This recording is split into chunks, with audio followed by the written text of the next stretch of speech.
So Karrion Kross was interviewed. Was Chris Van Vliet, I think, and he revealed what? My guy, I fucking love Chris Van Vliet. He follows me.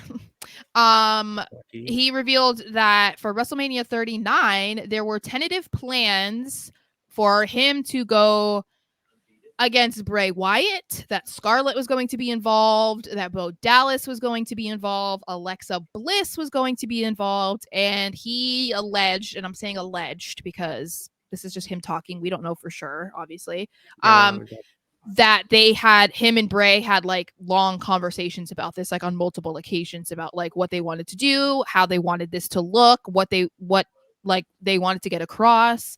And I'm really, I'm not like this humongous like Karrion Kross fan, but like we had been talking about this for like months leading up to this, about like, okay, when Bray comes back, it was all before October when he came back. It was months before that. We were talking about like, okay, the Wyatt Six, who's it going to be? And it was like Kross, Scarlett, Alexa. We talked about Dexter. Like we were like putting these pieces together, and so it's really like, it's almost like heartbreaking to hear that we almost could have gotten it.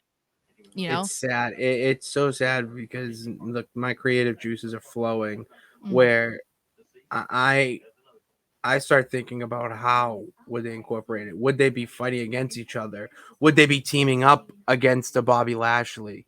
Would they be teaming up against just another random group? You know, it's just that that's where my mind goes. Well, and it could have been like maybe Bray and Bobby were still gonna have that moment at Mania because that's what we saw. So this, to me, I was like, how would that fit in? Because that was what they looked like they were going to do for Mania. And if that were the plan, then I wonder if like they were going to be revealed as the Wyatt Six. So like maybe it was going to be, Bray Wyatt versus Bobby Lashley, but at the end or in the match, they all like come out to like defend him, and then it's like, oh shit, like look at all, it's like the characters to life or whatever. Like I feel like that would have been cool too, because then it wasn't like, that would make more sense given what we saw, because obviously it wasn't a mistake for us to see the beginnings of Lashley versus Bray.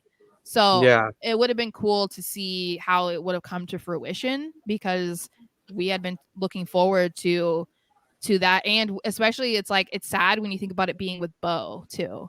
I know. It's so sad. It's just, it still doesn't feel real to me that Bray is gone, and because he was gone for months before he passed, it kind of just is like, oh no, he's still around, he's just injured or he's sick, like you weren't really able to get out of that mentality because he didn't come back before this happened. And so it's almost like a blessing in a way for the fans, because then you didn't get excited or more invested into him prior, if that makes any sense. I don't know if that makes sense,